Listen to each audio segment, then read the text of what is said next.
Good evening, Scotland. Good evening, social media land. I hope you are well. It is Thursday, the 12th of May, 2022.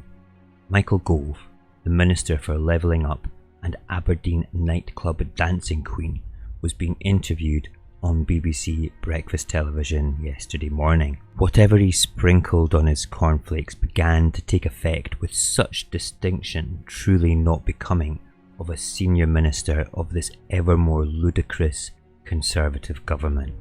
Just in case you missed it, I have it here for you. Let's take a wee look. What was the Prime Minister saying yesterday, which was then sort of poo-pooed by the Treasury? It wasn't.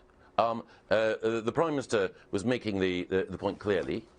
We just had a Cabinet Committee meeting to discuss it, that we are constantly looking at ideas in order to ensure that we relieve the pressure on people who are facing incredibly tough times. But that doesn't amount to an emergency budget, which is what some people immediately thought that it did.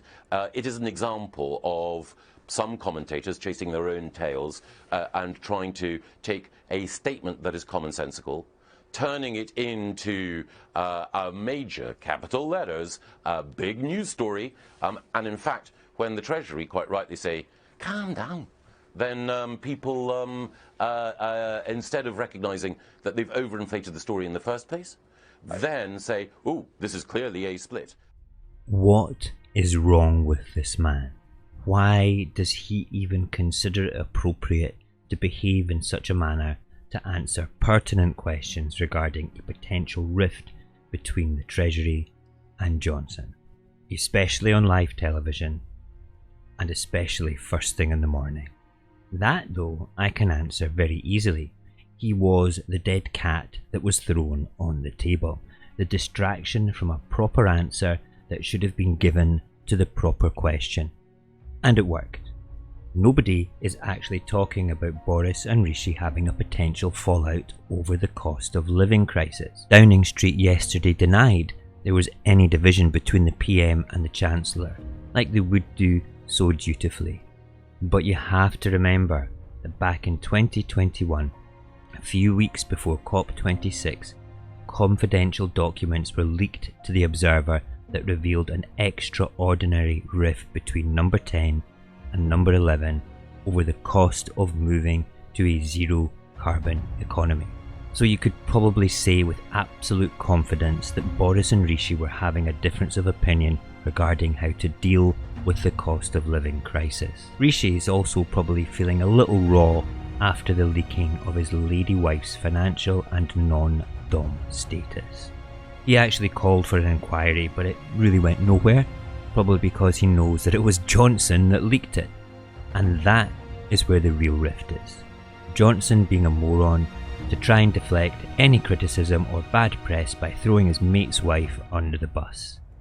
Of course, I have no proof of this at all. I just like to imagine Boris being that much of a wanker.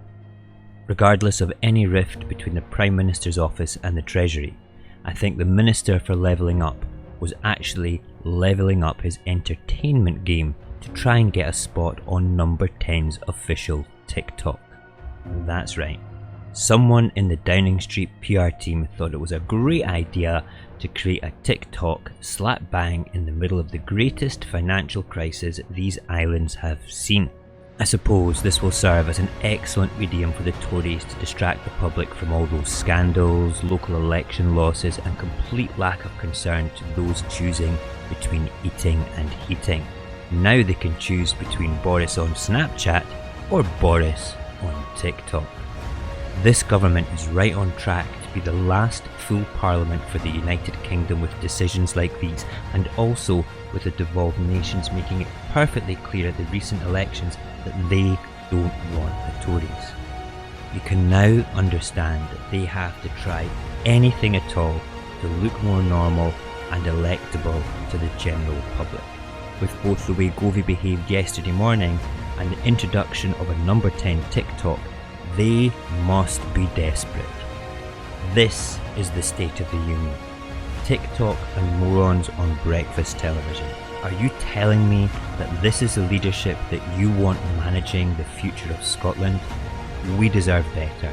We deserve independence. thank you for listening. Goodbye and good luck.